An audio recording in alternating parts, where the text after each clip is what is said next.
presented by Aishwarya Music Mathli.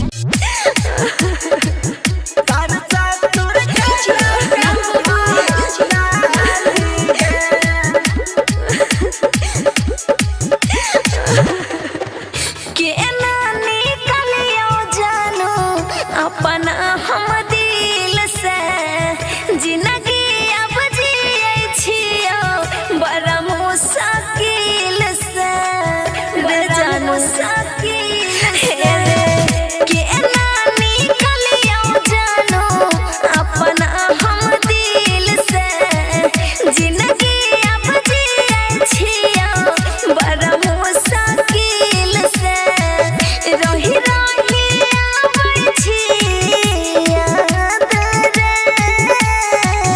हमर तहलल को जान भेजल को समसन सर ससुर कैला कौहा लागे हे गई हमर तहलल को जान भेजल को समसन सर ससुर कैला कौहा लागे।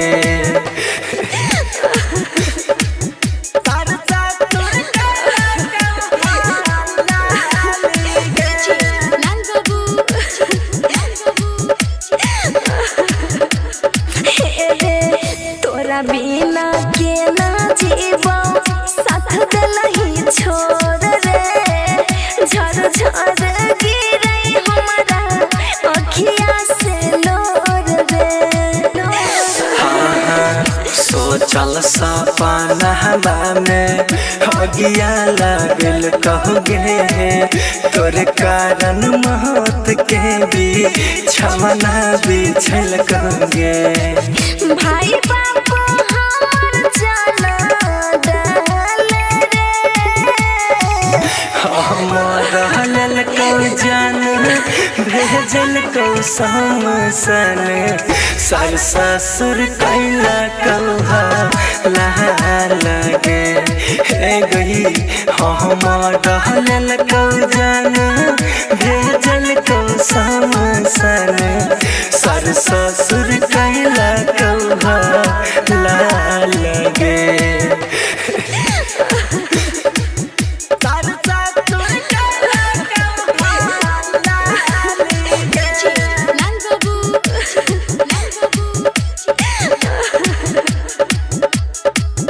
चिन्ता में डूबल सभे गौवा समाज रे सच बात कहै उषा राम भजो राज रे